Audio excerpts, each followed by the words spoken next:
Hello and welcome in the practical JavaScript session. So in the last session, we have understood what exactly the object is and why basically you will be requiring it. Okay. So in the last session itself, I had given you one challenge and I hope that everybody of you would have completed it up till now. So let me just to show you this particular thing that how you will be completing this. What should be your approach as a developer? Okay.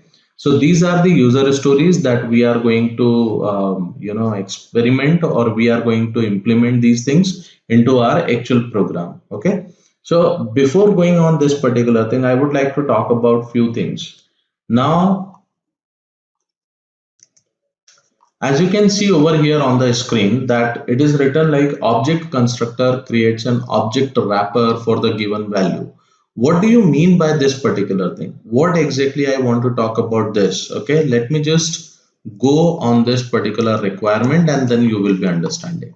So we have this particular reference that we have already understood in the last session. If you just go down and if you open this constructor, okay, let me just go here. Now see, it is telling you the object constructor creates an object wrapper for the given value. So what do we mean by the object wrapper and what kind of given values we are basically talking about?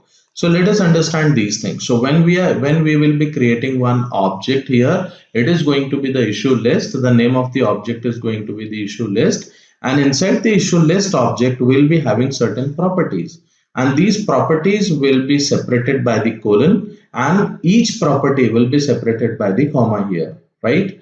And here, as you can understand, that we will be having these properties separated in the form of key and value pair. Now key could be your string and values can be your array, it could be function, it could be object or other things. Okay, so now here just to pay attention on these things, and I'm going to implement all these concepts for you, and I'm going to show you that how exactly you will be working with the application. So let us go on to the application part and now see how basically you will be creating this thing.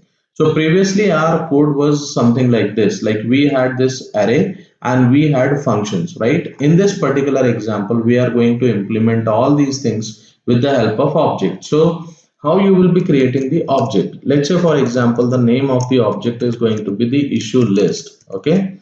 So how will you verify that whether it is an object or not? So it is very simple.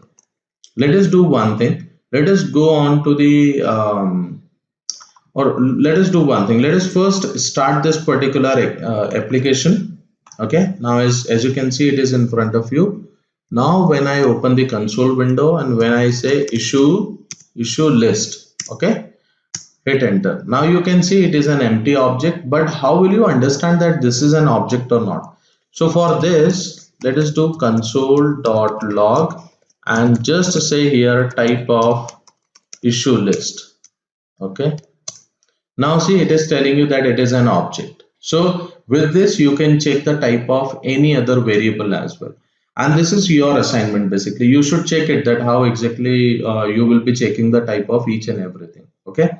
So with this, let me just talk about the first requirement. And the first requirement is that our issues should be inside the issue list object. So how basically you will be creating this particular issues you want to push inside the issue list object. So let me just cut it from here, go inside this and let me paste it here.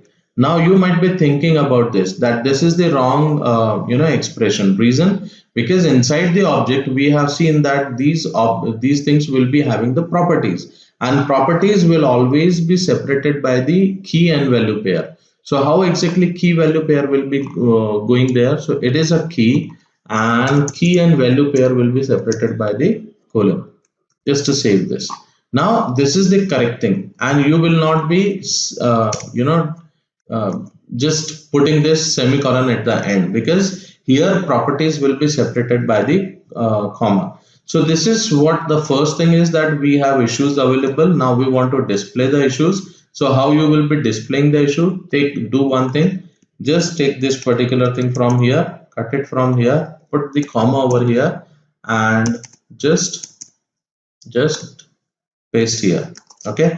Now the problem is, see, we as I told you that this is again a property, and this particular property will have a name. So what name you should give to this property? It is very simple. Take this particular name from here and just put in front of this and say semicolon. So now what you are doing, this is the name of your function and this is what the function is all about. Now this particular name is not required over here. Why? Because whenever you will be calling this particular function, you will be calling with the help of this key name, right? You will not be calling with this particular thing. So we can do one thing, we can safely remove this code from here. Now there is one problem, and problem is what? Here we are trying to access the issues.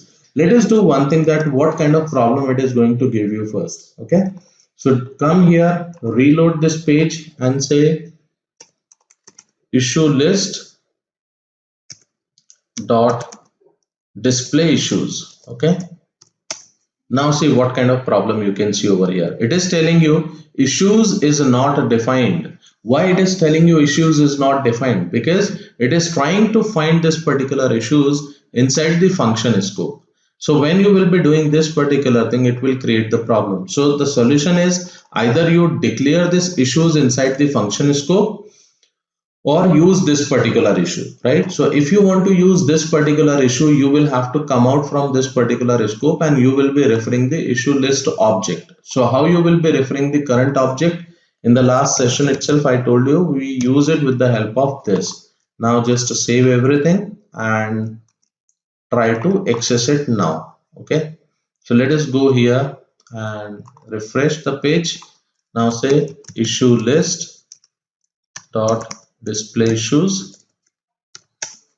Now you can see, now you have list of issues available, right? So our second requirement is completed. Now the third requirement is that you want to add the issue. So how you will be adding the issue? Very simple. Take this particular code from here. Now go inside this, put it here, take this add issue as a name and take this add issue as a name and just keep it here, put semicolon. And now this issue you would like to add, but where exactly you want to add? You want to access it using this dot issues dot push, and this display issue you would like to call from here. Why exactly you want to call it from here? Because here basically this display issue is again inside the display list and you are trying to call it from the add issue. So you will have to come out from this particular scope, then only you will be able to call this. Okay, now the next thing is you want to change the issue. Again it is simple. Go here, take this from here and take this particular name, put it here, separate it with colon. Now you will be providing the position and the new issue. Now how you will be accessing this? This dot